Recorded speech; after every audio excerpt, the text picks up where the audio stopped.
About an hour's worth of talks have taken place between Starmer and Zelensky this morning. Normally what happens when leaders leave number 10 is they walk down the street on their own, but today Starmer decided to accompany Zelensky back to his car. There was no word from either of them as they left about how those talks went, but there was another warm embrace between the pair, a handshake and a hug. It was an important show of unity after everything that has happened in the last few days, including the talks between European leaders and Trump yesterday. I think the fact that neither Starmer nor Zelensky said anything after today's talks is tactical. The Prime Minister hasn't said that much to the media over the last few days, aside from the scripted handouts we receive after the meetings. The reason for that is they want to have a united front, but also to avoid saying anything that might appear to be a split with the US. The number one tactic within Downing Street across the last week or so has been to get Trump on board to make sure Trump has the words of Europe and of Ukraine ringing in his ears when he sits down with Putin tomorrow. US President Donald Trump and Russian President Vladimir Putin will deliver a joint news conference after their one meeting in Alaska on Friday, Kremlin aide Yuri Ushakov says. The aide says the central topic will be the war in Ukraine. This will be followed by negotiations between the delegations, which will continue over a working breakfast, the aide adds, according to the AFP news agency.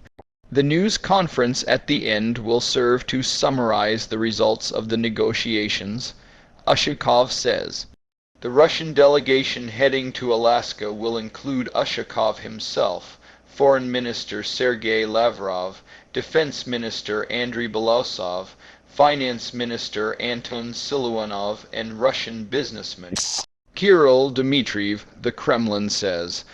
Ushakov adds Putin and Trump will also use the summit as an opportunity to discuss trade and economic cooperation. Of course, broader issues of ensuring peace and security, as well as pressing international and regional issues, will also be addressed. He says, according to the AFP news agency, as we just reported, Ukrainian President Volodymyr Zelensky has left Downing Street after a brief meeting with UK Prime Minister Keir Starmer. On their way out of No 10, the pair were asked several questions by reporters about tomorrow's Putin-Trump summit in Alaska, but Starmer and Zelensky remained silent. The pair embraced again before Zelensky departed. Ukrainian President Volodymyr Zelensky is now leaving Downing Street after holding talks with UK Prime Minister Keir Starmer. The pair held a meeting on the war in Ukraine. In the last few minutes, the Kremlin has announced that Putin and Trump will hold a joint press conference after their meeting in Alaska on Friday. Presidential aide Yuri Ushakov also confirmed that the two presidents will hold an initial one conversation with interpreters, with 5 members of each delegation to join after the meeting. Will start at 11:30 local time, 19:30 GMT, and the duration of the talks will depend on how the discussion goes. Ushakov said a joint press conference will be held at the end of the summit. Ukraine will be the main topic of the meeting, but the leaders will also discuss other issues such as US-Russia cooperation and trade. The former head of MI6 tells the BBC Today program that he's seen absolutely nothing to suggest Putin has changed his ambitions in Ukraine.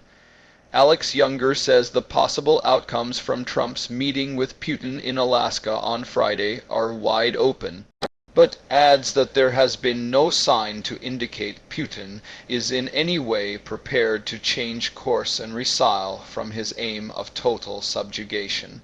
Younger says it is hard to be optimistic about the Alaska summit, and it is important for Ukraine to be in the room.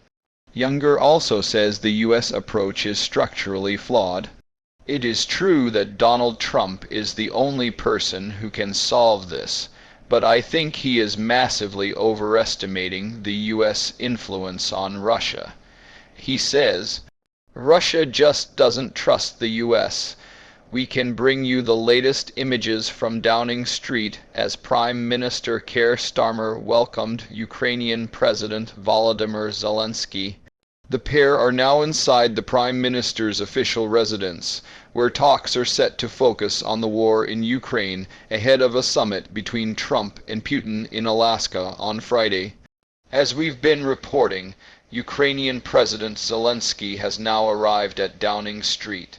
Zelensky walked past a line of reporters when he arrived, one who asked him whether Trump could deliver a fair ceasefire. Zelensky and Prime Minister Starmer did not respond to the media's questions. Instead, the pair shared a hug and handshake before heading inside. A warm embrace between the two leaders. This was a very public show of cooperation, but this is a grave moment.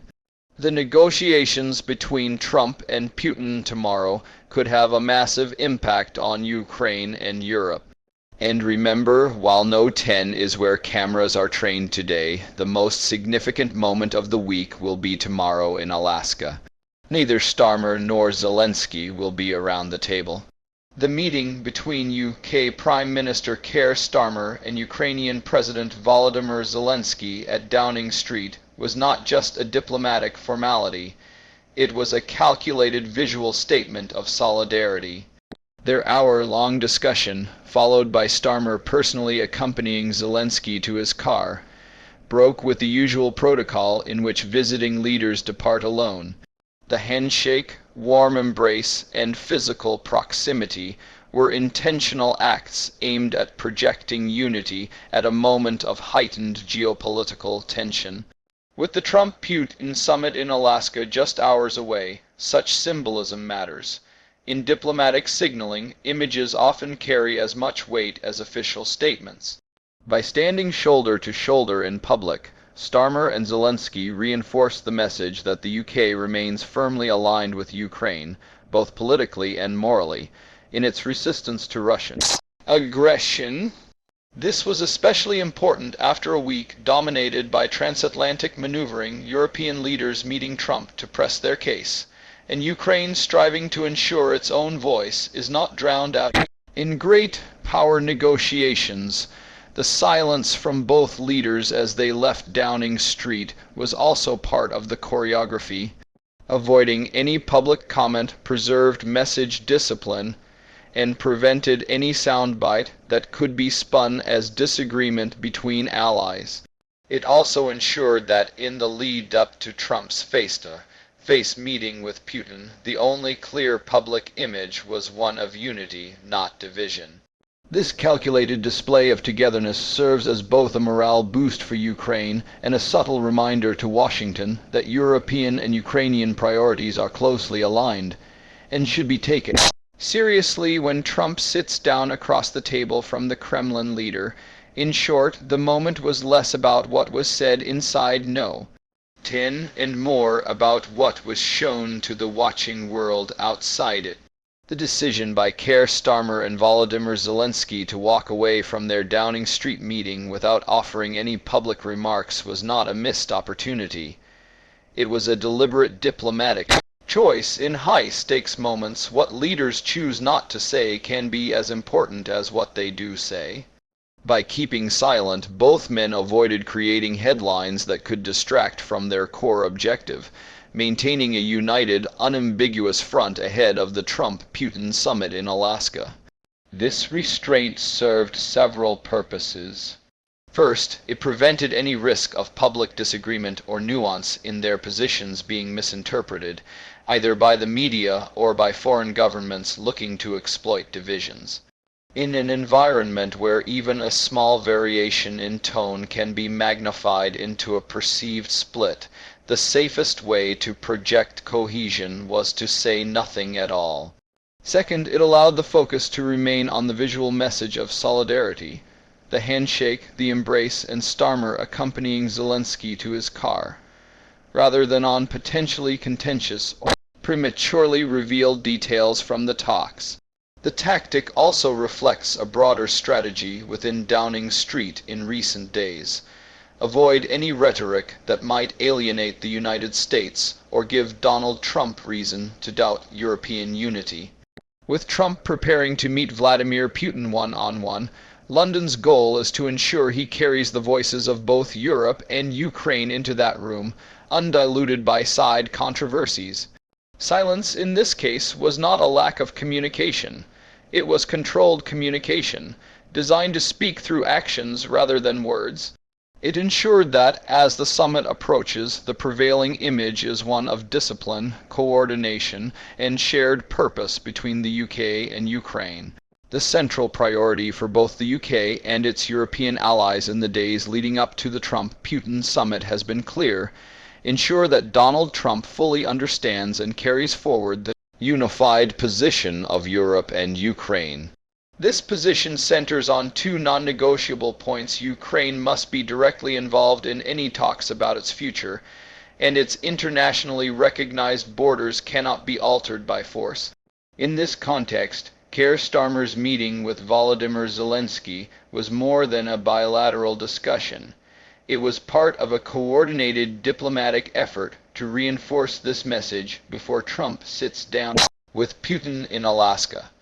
European leaders, including Starmer, have been working in close alignment with Kiev to shape the narrative that will frame Trump's approach to negotiations.